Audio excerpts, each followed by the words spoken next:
બનાસકાંઠાના કાંકરેજ શિહોરી પંથકમાં વરસાદ બપોર બાદ બંને તાલુકાના ગ્રામ્ય વિસ્તારમાં વરસાદ છેલ્લા એક સપ્તાહથી બનાસકાંઠા જિલ્લામાં વરસાદ વરસી રહ્યો છે।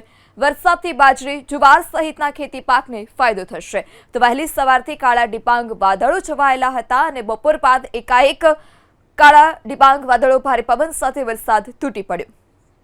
વધુ માહિતી સાથે સંવાદદાતા વસંત ફોન લાઈનથી જોડાયા છે। વસંત, બનાસકાંઠામાં સાર્વત્રિક મેઘમહેર, શું વધારે વિગત? અઠવાડિયાથી બનાસકાંઠા જિલ્લામાં વરસાદી માહોલ છે। વરસાદી માહોલ વચ્ચે આજે બપોર બાદ કાંકરેજ પંથકમાં વરસાદની શરૂઆત થઈ છે। મહત્વની વાત છે કે કાંકરેજના શિહોરી સહિતના જે ગ્રામ્ય વિસ્તારો છે ત્યાં પણ વરસાદ છે।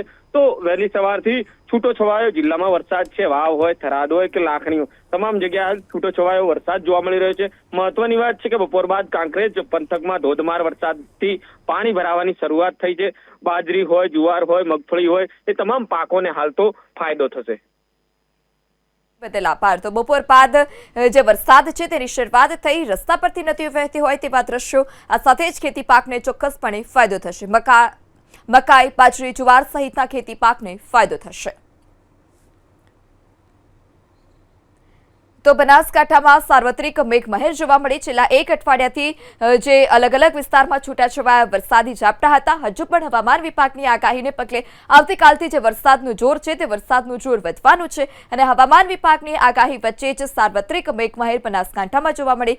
કાંકરેજ સહિતના વિસ્તારમાં જે વરસાદ છે તે જોવા મળ્યો છે। શિહોરી પંથકમાં પણ મેઘરાજા મહેરબાન થયા। વહેલી સવારથી જ કાળા ડિબાંગ જે વાદળો હતા તે છવાયેલા હતા અને આ તમામ વચ્ચે બપોરના સમયે એકાએક બંને તાલુકામાં વરસાદ, વાતાવરણમાં પણ ચોક્કસપણે ઠંડક પ્રસરી છે। છેલ્લા એક સપ્તાહથી બનાસકાંઠા જિલ્લામાં જે વરસાદ છે તે વરસી રહ્યો છે। અલગ અલગ જે ગ્રામ્ય વિસ્તાર છે ત્યાં ક્યાંક છૂટો છવાયો તો ક્યાંક ધોધમાર વરસાદ પણ વરસી રહ્યો છે। બાજરી, જુવાર, મકાઈ સહિતના પાકને ફાયદો થશે।